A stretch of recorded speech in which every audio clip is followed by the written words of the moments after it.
Hallelujah, praise the Lord. कैसे हैं आप लोग? आशा करते हैं सभी लोग ठीक होंगे। मैं हूं आपका भाई अर्जुन मसीह, आप सभी का स्वागत करता हूं हमारे चैनल पर, जिसका नाम है यीशु मसीह के सेवक। आज हम देखेंगे पतरस के बारे में। प्रेरितों के काम नामक पुस्तक में, जिसके तीसरे अध्याय में इस प्रकार से लिखा है, एक लंगड़े भिखारी के बारे में लिखा है। देखिए, इस लंगड़े भिखारी में और पतरस के बीच में जो कुछ भी हुआ, आज तक हमने जो पढ़ा है, इसमें सिर्फ कुछ सेकंड की ही चीजें हैं, या यूं कहें कि एक दो लाइन में ही यहाँ की बात खत्म हो जाती है। लेकिन यदि आप उस बात की गहराई में जाएंगे ना, तो आपको बहुत कुछ सीखने को मिलेगा। मैं आशा करता हूँ पवित्र आत्मा आप सबकी अगुवाई करे, ताकि आप इस वचन को मेरे साथ सीख पाए।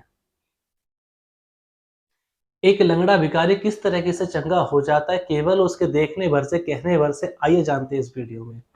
तो हेलो दोस्तों, सबको जय मसीह की। मैं हूं आपका भाई अर्जुन मसीह। स्वागत करता हूं सभी का हमारे चैनल पर, जिसका नाम है यीशु मसीह के सेवक। तो आइए शुरू करते हैं। पढ़ने के लिए निकाल लेते हैं हम प्रेरितों के काम नामक पुस्तक, जिसका तीसरा अध्याय और पहली आयत से हम पढ़ेंगे। इस पे लिखा है, पतरस और यूहन्ना तीसरे पहर प्रार्थना के समय मंदिर में जा रहे थे। पतरस और यूहन्ना तीसरे पहर, यानी कि दोपहर के बाद जो तीसरा पहर होता है, शाम होने से पहले का, या यूं कहें कि 4, साढ़े 4, 5 बजे के आसपास का जो समय होता है, उस समय पर पतरस और यूहन्ना प्रार्थना करने के लिए मंदिर में जा रहे थे।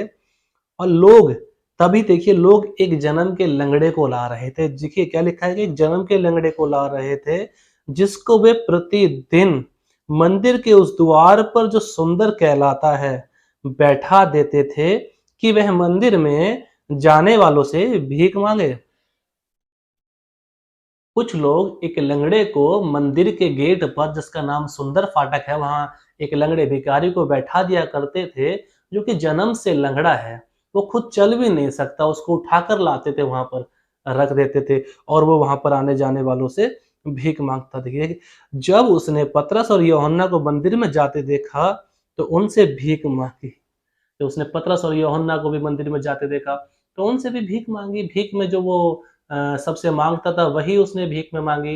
यही जो चीज लोग उसको देते थे, कोई चांदी के सिक्के या पैसे, जो भी उस समय पर चलते थे, वो उसको देते होंगे। जो भी, जैसे आज हम पैसा 20 रुपए 10 रुपए दे देते हैं। लेकिन आज इसके जीवन में कुछ अलग होने वाला था। आज इसके जीवन में वो होने वाला था जो आज तक इसके जीवन में नहीं हुआ, जिसकी इसे काफी समय से इसकी आवश्यकता थी, जिसे काफी समय से ये चाहता था कि मेरे जीवन में, या इसने कभी सोचा भी नहीं होगा कि मेरे जीवन में कभी ऐसा भी हो सकता है। या आज की सुबह जब ये उठा होगा, तो उसे एहसास भी नहीं हुआ होगा कि आज मेरे जीवन में क्या होने वाला है। यहाँ तक कि उस पल तक भी उसको नहीं पता था कि आज मुझे क्या मिलने वाला है। उसने पतरस और यूहन्ना की ओर देखा और उनसे भीख मांगी। और देखिए, पतरस ने यूहन्ना के साथ उसकी ओर ध्यान से देखकर कहा। पतरस ने यूहन्ना के साथ उसकी ओर ध्यान से देखा। देखिए, यहीं पर सोचने वाली बात है, ध्यान से देखकर कहा, ध्यान से देखा। तो क्या आज हमने और आपने किसी की तरफ ध्यान से देखना चाहा, ध्यान से देखने की कोशिश करी है? यदि कोई हमारा भाई, कोई हमारा बहन, या कोई हमारा रिश्तेदार, या कोई जान पहचान का, या कोई मसीह भाई में मिल जाता है, बस हमने उसके हाल चाल पूछे, और भैया कैसे हो, praise the Lord, praise the Lord, जय मसीह की, कैसे हो? हाँ जी ठीक हूँ, मैं ठीक हूँ, बढ़िया हूँ, खुश हूँ। लेकिन क्या आपने उसकी ओर ध्यान से देखा है? इस प्रकार पतरस ने यूहन्ना के साथ उस भिखारी की ओर ध्यान से देखा। उस भिखारी ने बताया नहीं था कि मैं जन्म से लंगड़ा हूँ। उसने बताया नहीं था कि मैं ठीक होना चाहता हूँ। उसने बताया नहीं था कि मुझे चलने फिरने में दिक्कत होती है, परेशानी होती है। देखना आपको था। पतरस ने यूहन्ना के साथ उसकी ओर ध्यान से देखकर और जान लिया कि इसको किस चीज की आवश्यकता है, ये किस चीज से परेशान है।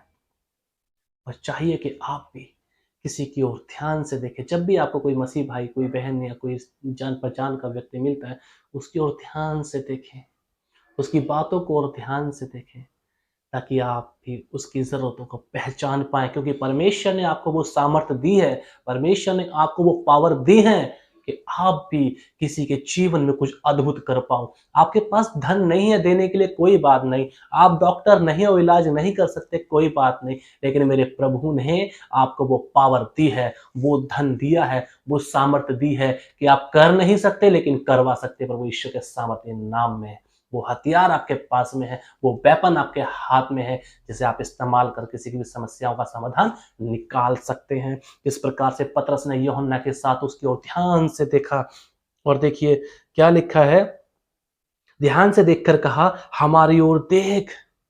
यहां तक भी उसको नहीं पता था कि आज मेरे जीवन में क्या होने वाला है। उसने कहा कि पतरस ने यूहन्ना के साथ उस भिखारी की ओर ध्यान से देखकर कहा, हमारी ओर देख। उसको तब तक भी नहीं पता था कि आज मेरे जीवन में क्या होने वाला है।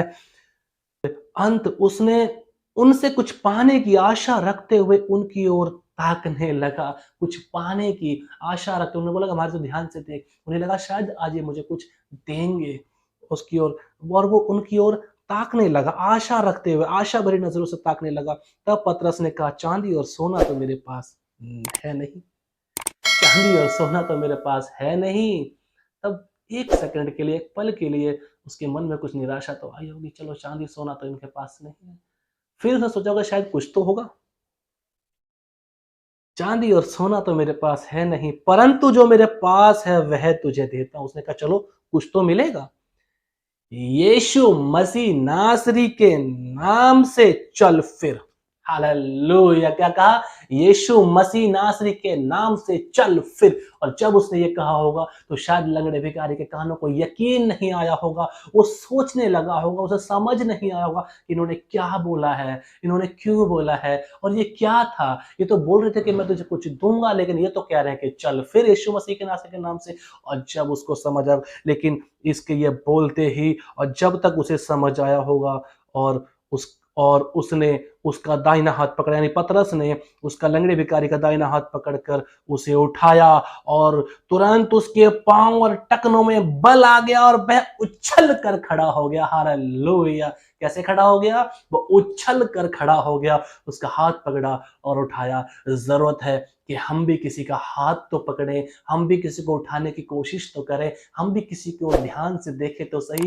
यीशु मसीह ने जो हमें अधिकार, जो सामर्थ, जो ताकत हमें दी है, उसका इस्तेमाल करें तो सही, उससे बोले तो सही। जा, यीशु के नाम से तेरा इंतजाम हो जाएगा, यीशु के नाम से तेरी बीमारी चली जाएगी, यीशु के नाम से तेरे जीवन में जो समस्याएं हैं वो चली जाएंगी, यीशु के नाम से जो कर्जा है तेरे ऊपर से खत्म हो जाएगा। केवल कहने भर से नहीं, आपको उसका हाथ भी पकड़ना पड़ेगा, उसको गाइड भी करना पड़ेगा। क्यों? क्योंकि आपके कहने भर से उसके समझ में इतना नहीं आएगा कि इसने क्या किया मेरे लिए। अगर बिलीवर होगा तो समझ जाएगा, नॉन बिलीवर होगा तो नहीं समझेगा। उसके हाथ को पकड़िए और कहिए, यीशु मसीह नासरी के नाम से उठ और चल। फिर उसका हाथ पकड़ कर खड़ा करिए, देखिए तुरंत उसके टखनों में, जीवन में और जिंदगी में बल आ जाएगा और वो चलकर